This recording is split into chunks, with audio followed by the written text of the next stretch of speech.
Hey guys, welcome to another episode of IELTS with Dario. And with me here today, I'm joined by this very special guest, very pretty guest, Emily. So, hey guys, my name is Emily. Right. So, for those of you who are already her fans, right? You guys know that she does YouTube too, right? And so, Emily, can you introduce yourself a little bit and what you do on your channel for those of my audience who do not know what you do? So, hello everybody, my name is Emily. Currently I'm a YouTuber and my channel name is Emily. I make YouTube videos about education, some study tips, English tips, how I study, and I make videos to help students to get better grades. Right, so I've watched some of your videos and they're really amazing, and you invested a lot of effort into your videos. So yeah, you're such a successful content creator at such a young age, and it's interesting that I found out when she was one of my students in my master class at IELTS with Daio that she's also studying in Trường Đại High School, which I also studied at, used to, when I was a lot younger than this. So guys, Emily used to be a student in my class, the master class level, and she's one of the star students too, along with T, who has already appeared in the previous episode. So today I'm inviting Emily to join me in this video to reproduce her mock test because she just took the IELTS test and then she got a stellar 7.5 overall with a 7.5 in speaking as well. So how did you feel about your performance on that day? So speaking is actually one of my strengths, so I'm pretty confident about my performance, and I think that I had a very good performance that day. So the score was satisfactory? Yes, 7.5 is the score I had expected earlier. Okay, great. So we are going to reproduce her performance today in the test with the same set of questions that she was asked. And yeah, I'm sure our audience are very excited to see you perform. Okay, so are you ready? Yes. Let's get started, guys.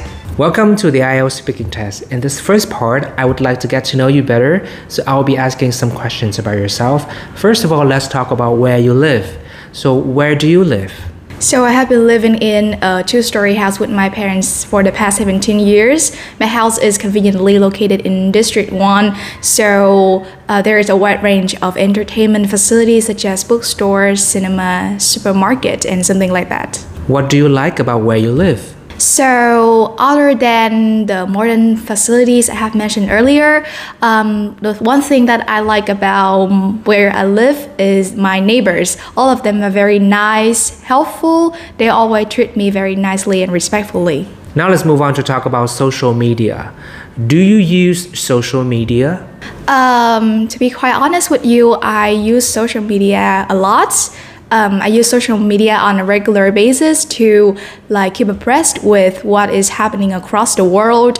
I use social media such as Facebook, Instagram, or Twitter to keep updated with what my friends is updating on their new feed.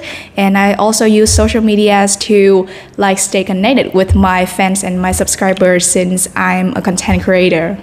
How often do you use social media? So as I mentioned earlier, I use social media a lot, around 4 or 5 hours a day. Even though I fully understand that using social media is not really healthy for my mental health, but I can help since this is my job. Do your friends use social media a lot? Yes, actually, from my observations, all of my friends use social media a lot. Some of them even use social media right after they wake up in the morning, and sometimes they can scroll their phone mindlessly for 4 to 5 hours a day. And some of them lead a very sedentary lifestyle because of this, and sometimes homework is sacrificed for a few hours on social media. Do you prefer to have a few friends or a large group of friends? I think I prefer to have just a few friends, even though when you have a large group of friends, you can have the opportunities to meet friends of different personalities, characteristics, or you have the abilities to know friends who share different interests and hobbies with you. I still think it is better for people to have a few friends because sometimes it is much easier for you to confide in your friends about some sensitive matters. Thanks. Let's move on to part 2 of the test. Your topic for today is to describe a friend from your childhood. You will have 1 minute to prepare and 2 minutes to talk. So don't worry if I stop you. Well, firstly, it is undeniable that friends from your childhood can have a very long-lasting influence on a person's development, and I was hardly an exception. So today I would like to talk about a friend from my childhood. So in terms of when I first met her, she first moved to my neighborhood when I was 5 years old. Firstly, she seemed to be a very reserved and reserved girl. She did not talk too much, but turns out she was a very humorous, sociable, and friendly person. I came closer to her and started to strike up a conversation with her, and yeah, she's actually had a great sense of humor. Her positivity is very outrageous, and she always tell me jokes to crack me up.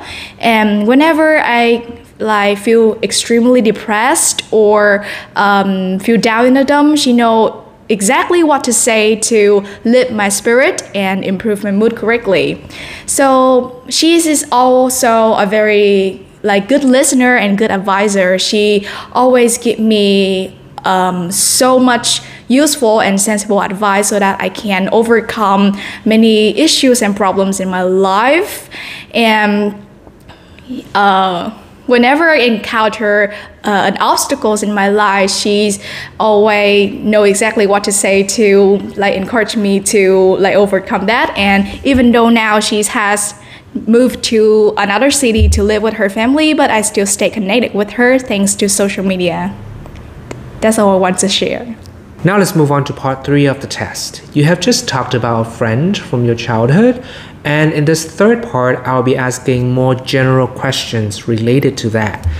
First of all, does the development of social media affect children's communication? Yes, for sure. The rapid development of social media has enormously affected children's communications. Well, on positive side, social media allows children to stay in touch with their friends. Social media give children the opportunities to express their feelings, to review their thoughts, their opinions with their friends on social media such as Facebook, Instagram, or Messenger. But on the negative side, I also believe that social media really makes children less socially active because they increasingly rely on the internet to meet their friends, and they gradually lose the ability to interact with their friends in real life. Does the development of social media change the way people make friends? Yes, absolutely. Well, take back to 20 or 30 years ago, the only way for people to make friends is to talk to other person directly or to send a letter, which was quite time consuming. But these days, it is quite easy for people to make friends on the internet. They can have a relationship with their new friends in just a few seconds. Yeah. Do you think people can make real friends on the internet?